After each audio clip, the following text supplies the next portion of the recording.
त्वदीयं वस्तु गोविंद तुभ्यमेव समर्पये गृहाण सम्मुखो भूत्वा प्रसीद परमेश्वरा। ओम नमो भगवते वासुदेवाय नमः।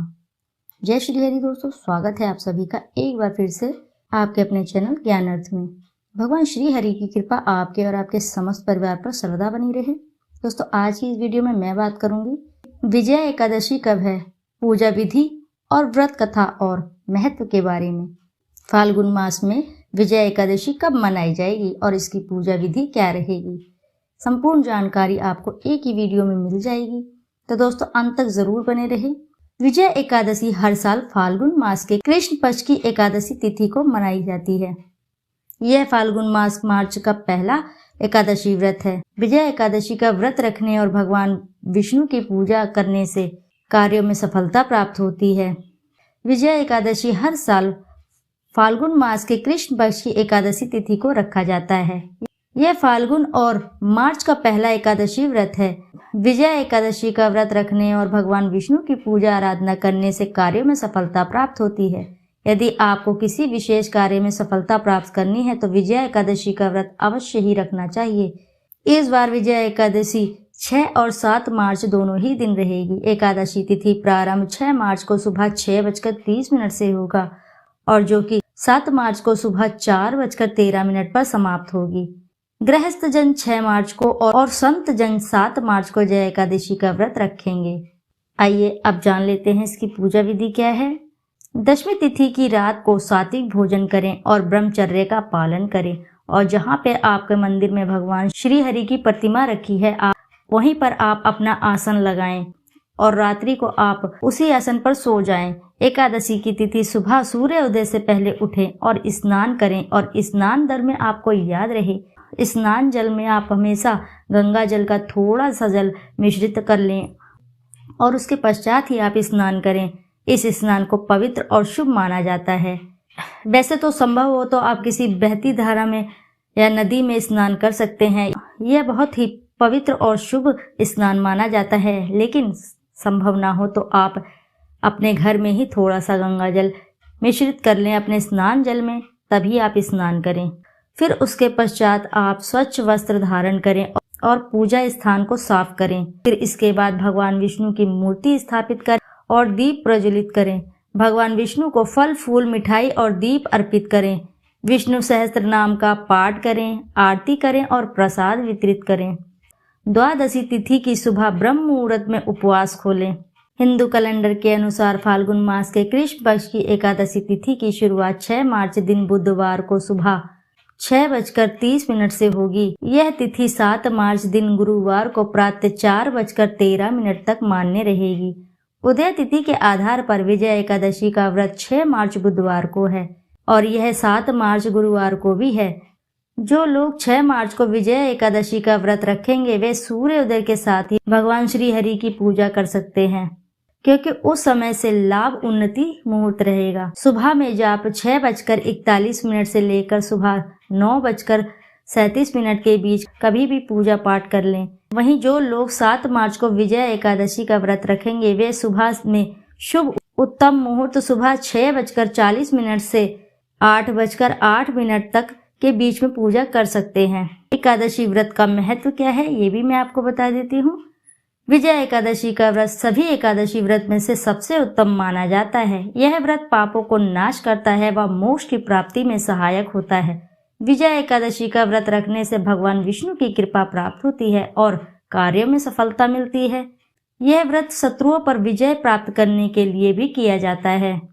जो साधक इस व्रत को अपनी निष्ठा अनुसार अपने सच्चे हृदय से करते हैं उनकी सभी मनोकामना पूर्ण होती है। भगवान श्री हरि की कृपा से वे सभी कार्य क्षेत्र में सफलता प्राप्त करते हैं। विजय एकादशी के अवसर पर इस व्रत का श्रवण करने मात्र से आपके कितने भी अधूरे कार्य रुक रहे हैं तो सभी में आपको सफलता मिलती है। इस कथा का श्रवण करने से आपको हर कार्य क्षेत्र में सफलता अवश्य ही प्राप्त होगी। भगवान श्री हरि की कृपा से जो भी साधक सच्चे हृदय से इस कथा का श्रवण करता है, भगवान श्री हरि इस कथा को सुनाने वाले और सुनने वाले और हुंकारा भरने वाले के जीवन को भगवान खुशियों से भर देते हैं। दाम्पत्य जीवन सुखमय बन जाता है और अटल संपत्ति की प्राप्ति होती है। तो भक्तों, कथा को बीच में ही ना छोड़ें, अन्यथा आप श्री हरि की कृपा से वंचित रह जाएंगे। तो आइए श्रवण करते हैं विजय एकादशी व्रत कथा का। धर्मराज युधिष्ठिर बोले, हे जनार्दन, फाल्गुन मास के कृष्ण पक्ष की एकादशी का क्या नाम है तथा उसकी विधि क्या है? कृपया करके आप मुझे बताइए। श्री भगवान बोले, हे राजन, फाल्गुन मास के कृष्ण पक्ष की एकादशी का नाम विजय एकादशी है। इसके व्रत के प्रभाव से मनुष्य को विजय प्राप्त होता है। यह सब व्रतों से उत्तम व्रत है। इस विजय एकादशी के महात्म्य के श्रवण व पठन से समस्त पाप नाश को प्राप्त हो जाते हैं।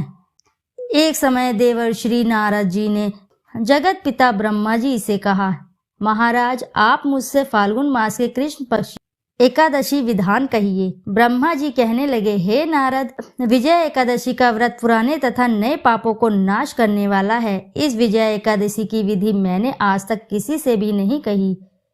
यह समस्त मनुष्यों को विजय प्रदान करती है। त्रेता युग में मर्यादा पुरुषोत्तम श्री रामचंद्र को जब 14 वर्ष का वनवास हो गया, तब वे श्री लक्ष्मण तथा सीता जी सहित पंचवटी में निवास करने लगे। वहां पर जब दुष्ट रावण ने जब सीता जी का हरण किया, तब इस विचार से श्री रामचंद्र जी तथा लक्ष्मण अत्यंत व्याकुल हुए और सीता जी की खोज में चल दिए। घूमते घूमते जब वह मरणासन जटायु के पास पहुंचे, तो जटायु उन्हें सीता जी का वृतांत सुनाकर स्वर्गलोक चला गया। कुछ आगे जाकर उनकी सुग्रीव से मित्रता हुई और बाली का वध किया। हनुमान जी ने लंका में जाकर सीता जी का पता लगाया और उनसे श्री रामचंद्र जी और सुग्रीव की मित्रता का वर्णन किया। वहां से लौटकर हनुमान जी ने भगवान राम के पास आकर सब समाचार कहे। श्री रामचंद्र जी ने वानर सेना सहित सुग्रीव की संपत्ति से लंका को प्रस्थान किया। जब श्री रामचंद्र जी समुद्र के किनारे पहुंचे, तब उन्होंने मगरमच्छ आदि से युक्त उस अगाध समुद्र को देखकर लक्ष्मण जी से कहा कि इस समुद्र को हम किस प्रकार पार करेंगे? श्री लक्ष्मण जी ने कहा, हे पुराण पुरुषोत्तम, आप आदि पुरुष हैं, सब कुछ जानते हैं। यहाँ से आधा योजन दूर पर कुमारी द्वीप में वग्दलभ्य नाम के मुनि रहते हैं। उन्होंने अनेक ब्रह्मा देखे हैं। आप उनके पास जाकर इसका उपाय पूछिए। लक्ष्मण जी के इस प्रकार के वचन सुनकर श्री रामचंद्र जी वग्दलभ्य ऋषि के पास पहुंच गए और उनको प्रणाम करके बैठ गए। मुनि ने भी उनको मनुष्य के रूप धारण किए हुए पुराण पुरुषोत्तम समझकर उनसे पूछा कि हे राम, आपका आना कैसे हुआ? रामचंद्र जी कहने लगे कि हे ऋषि, मैं अपनी सेना सहित यहाँ आया हूँ। मैं राक्षसों को जीतने के लिए लंका जा रहा हूँ।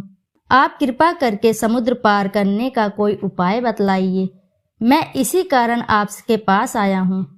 वग्दलभ्य ऋषि बोले, हे राम, फाल्गुन मास के कृष्ण पक्ष की एकादशी का उत्तम व्रत करने से निश्चय ही आपकी विजय होगी। साथ ही आप समुद्र भी अवश्य ही पार कर लेंगे। इस व्रत की विधि यह है कि दशमी के दिन स्वर्ण, चांदी, तांबा या मिट्टी का एक घड़ा बनाएं। उस घड़े को जल से भरकर तथा 5 पल्लव रख वेदिका पर स्थापित करें। उस घड़े के नीचे सतंजा और ऊपर जौ रखें। उस पर श्री नारायण भगवान की स्वर्ण की मूर्ति स्थापित करें। एकादशी के दिन स्नान आदि से निवृत्त होकर धूप, दीप, नैवेद्य, नारियल आदि से भगवान की पूजा करें। तत्पश्चात घड़े के सामने बैठकर दिन व्यतीत करें और रात्रि को भी उसी प्रकार बैठे रहकर जागरण करें। द्वादशी के दिन नित्य नियम से निवृत्त होकर उस घड़े को ब्राह्मण को दे दें। हे राम, यदि तुम भी इस व्रत को सेनापतियों सहित करोगे तो तुम्हारी विजय अवश्य ही होगी। श्री रामचंद्र जी ने ऋषि के कथन अनुसार इस व्रत को किया और इसके प्रभाव से दैत्य पर विजय पाई। अतः हे राजन, जो कोई मनुष्य विधि पूर्वक इस व्रत को करेगा, दोनों लोकों में उसकी अवश्य ही विजय होगी। श्री ब्रह्मा जी ने नारद जी से कहा कि हे पुत्र, जो कोई इस व्रत को महात्म्य को पढ़ता है या सुनता है, उसको वाजपेयी यज्ञ का फल प्राप्त होता है। तो बोलो जय श्री लक्ष्मी नारायण। तो दोस्तों आशा है कि आपको जानकारी से लाभ अवश्य ही प्राप्त होगा। यदि आपको वीडियो अच्छी लगी है तो वीडियो को जरूर लाइक करें और साथ ही चैनल को सब्सक्राइब करें और एक बार अपनी सच्ची श्रद्धा से कमेंट बॉक्स में जरूर लिख दें। जय श्री हरि, जय लक्ष्मी नारायण। फिर मिलते हैं आप, तब तक के लिए नमस्कार।